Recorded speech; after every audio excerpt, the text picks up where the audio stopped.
This is Kevin, KF4 LAX, and today we're going to cover messaging through APRS on the TH-D75. The TH-D75 messaging functions are well developed, so we'll have a lot of area to cover. Some of the things we're going to touch on are messages and how the radio responds to an acknowledgement to your message or non-acknowledgement, or even how to cancel the retries after you send a message.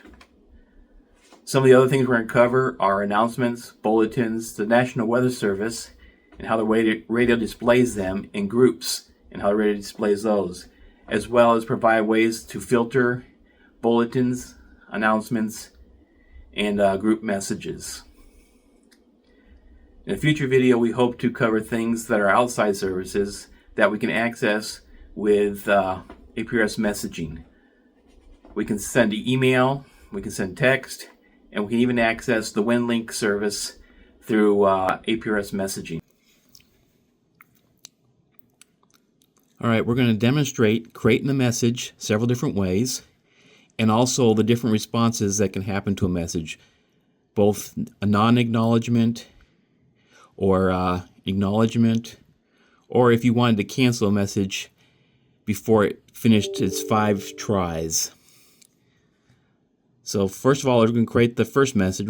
We're not going to acknowledge this message. We're going to click Message, Menu, scroll down to New, select 2, and this TH-D75 is going to be ID 15, so it's going to be KF4LAX-15, and the one we're going to be sending messages to is going to be KF4LAX-7, or ID 7. So let's put in KF4LAX-7. Then we'll select Enter. We'll scroll down to the message text, select Enter. We'll type in Test 1 for the first message.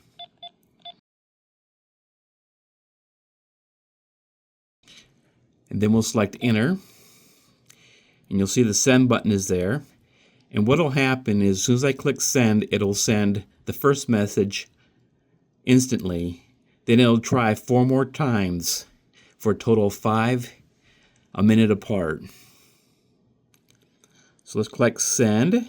If you watch the screen on the computer, you'll see the station 7 get it, and it'll show that it received it from ID 15, which is the TH-D75 here.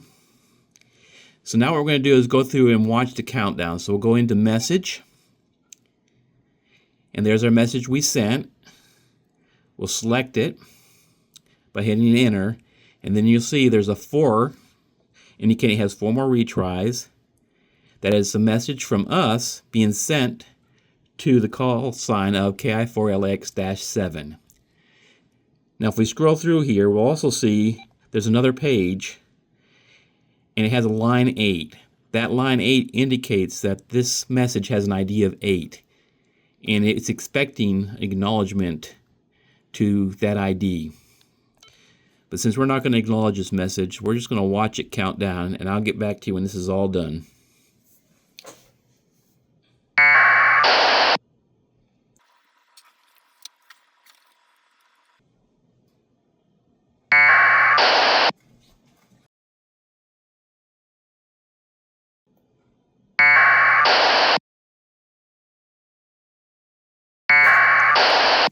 Okay, and there you see it decremented down to 0.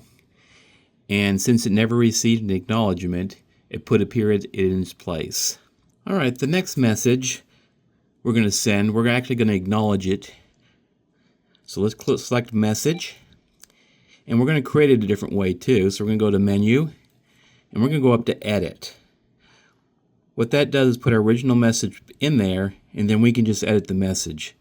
So we'll select Message Text and select Enter. We'll hit Clear and put Test 2, select Enter, and then we'll hit Send. And as you see on the computer over there, it shows ID 9, so we're going to respond to ID 9 with an acknowledgement.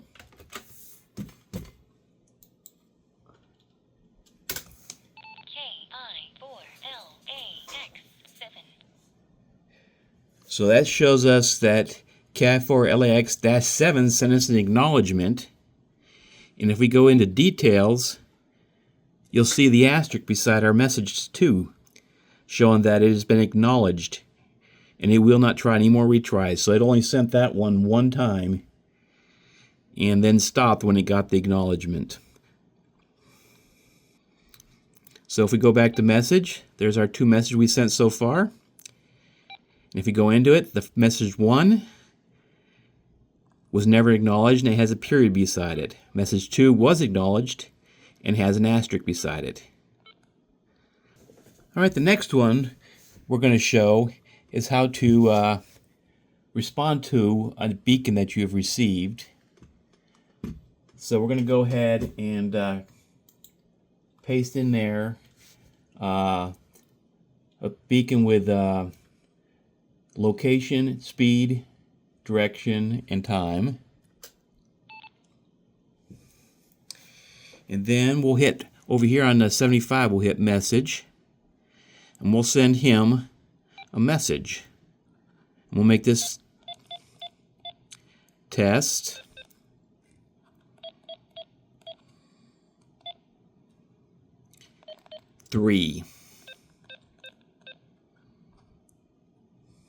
And we'll click enter. We'll click send. It'll transmit it. Now, if we decide, oh, we don't want to send that message, or we want to stop any more retries, even without an acknowledgement, we can hit the clear on that message. So you'll see it has 4 retries. We'll hit clear. And now if you go into it, you'll see that it shows it never got an acknowledgement and the counter's been decremented all the way to 0 without retrying.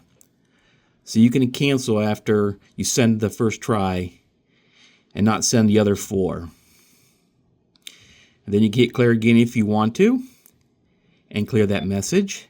And one of the other things I wanted to show you is if you hit clear and hold, it will bring up the clear all. Then you can tell it OK, and then it'll ask you, are you really sure? And there you go, it clears out all the data in the messages. Another way to send a message that you've already sent and you never got the acknowledgement, you want to send it again, rather than retype it, just select message. And if you go in here, you see that's a message that has been sent 5 times and they've never been acknowledged. We can just select menu, retransmit, and it will send it again as if it's never been sent. So if you select that, it'll retransmit. Then when you go back into that message, you'll see that it still has 4 more tries now. So we'll go ahead and clear the counter. See the counter go down to 0. We'll back out of that. And that's the last of creating new messages. Alright, we forgot a few things in the message menu, so we're going to go back to them. So let's go to message. We'll go down to 6, and you can see that it's been read. And this is actually a bulletin, but it'll do the same thing as a message. So if we go to menu, unread, we can change that to unread. As soon as we click on the unread, you'll see that it switches to a message icon showing that it's unread. And to read it again, we just go back in. And once you've looked at it, it switches back to read. One of the other things you can do is you can push on menu and go to the last beacon that you have in your APRS list. So as soon as you hit position, it finds KI4LAX-7 and takes you to his position and shows you all his information on his last beacon. So let's go ahead and clear that out. Now what we're going to do is go to message and show you the last menu item. So when we go to menu, position request. So if you have a message you got and you want to know where they're at, you can actually request them to send a beacon back to you. So basically you hit position request, and as soon as you push that, it pops up the beacon and they beacon back to you. And this is all automated, so they don't have to do anything. And that basically finishes up the menu items and messages. The next thing we're going to show is the various types of messages you can receive. The first one is going to be a message directly to your call sign. So we'll go ahead and send that one. And you'll see that it shows a little message, and the arrow is pointing towards the message, meaning the message is directed towards you from KI4LAX-7. And then here you can go into more details if you want. That just brings you to the same menu you get when you go into messages. You have the two windows, and it shows that the message ID was 208. Alright, so let's do the next one. The other message you can get is actually a bulletin. And just so you know, bulletins and announcements are actually both shown with a B as bulletin. It groups them together. So if you get a group or an announcement, it'll show as B.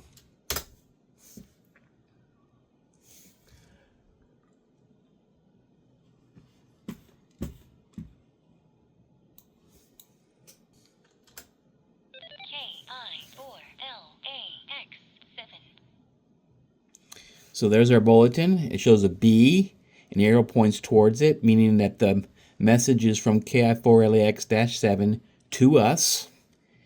And Chattanooga downtown, 9 a.m. to 5 p.m.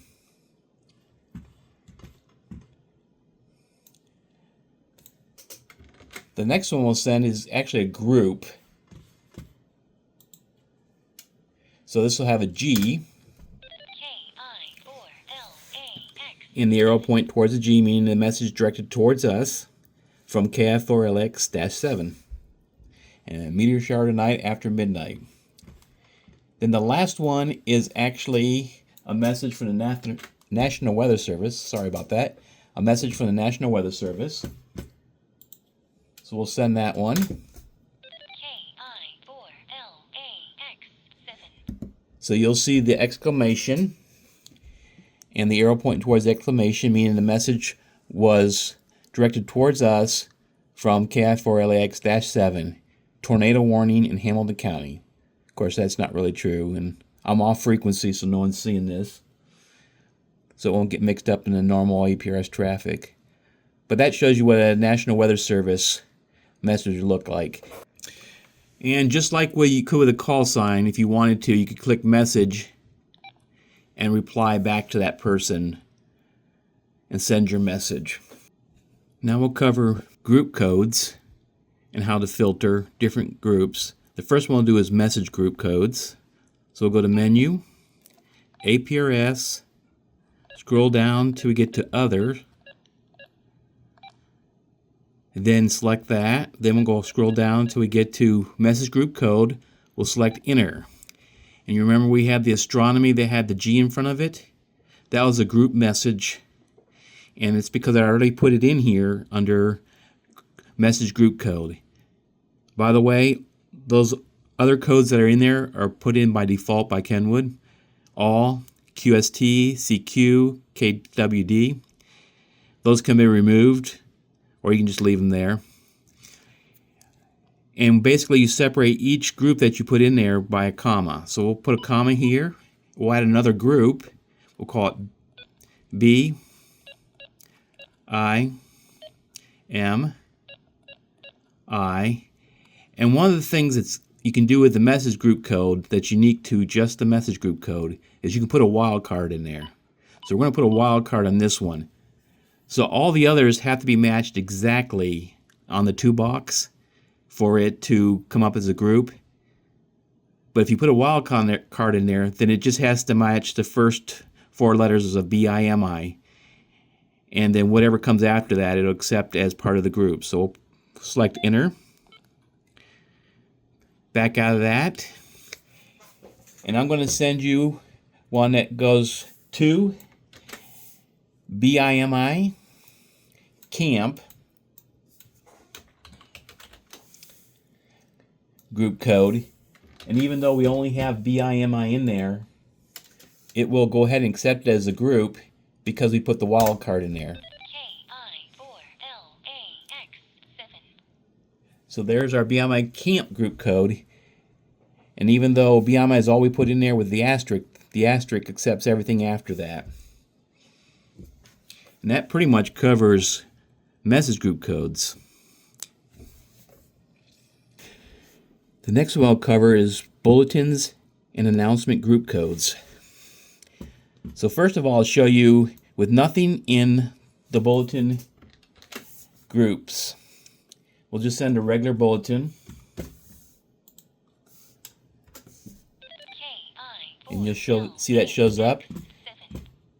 We'll send a bulletin with the group code of solar.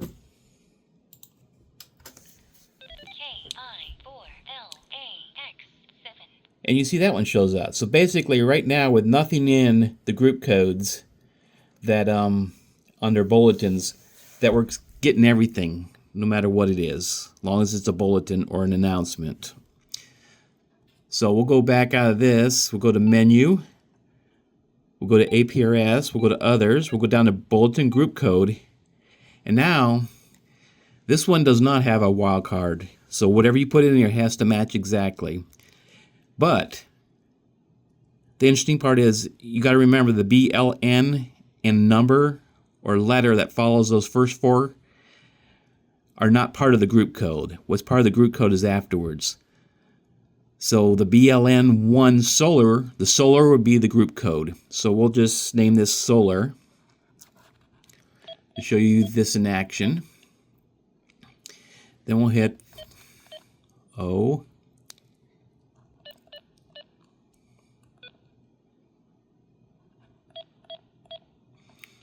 Okay, so that's a bulletin group code of solar. We'll hit enter. We'll back out of it. And then we'll clear our messages out so that it'll start fresh and won't show them as duplicates. So we'll go ahead and hit clear. And we'll go ahead and send those two same messages again. One bulletin, one without a group code. And you see it'll show omitted message and will not show up in your list. If you go to messages, there's nothing there. Now we'll send the one that has solar after the BLN1. If you look over in the computer, you can see it says BLN1 solar. And since we put solar in the group codes, that one will pop up. So that gives you an effective way to filter out group messages and also to filter out group bulletins. The one thing that you got to remember is that once you put something in the bulletin, it will eliminate all bulletins and announcements without any group code in there. So if they have BLN1 and 2 or they have BLNZ, both of those would be eliminated once you put something in the group code.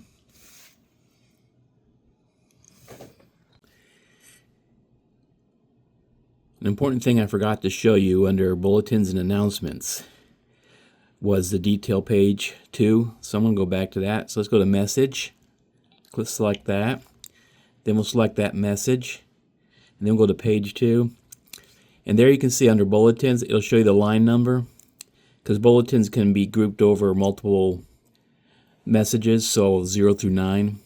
So this is 1 with group solar. And then the group message will show the group under the group only, and there'll be no line number unless they send out an acknowledgement. But usually with group messages, they don't send out a message ID because they don't want an acknowledgement, everybody acknowledging the message. So then the group would be Beyond My Camp. And there's the National Weather Service, and basically NWS dash, and then the group becomes WARN. If they use info or whatever they use, watch, then that's what it would be showing up under the group. That's National Weather Service. And that pretty much wraps everything up. Hopefully it wasn't too boring. 73s, CAF4 LAX clear.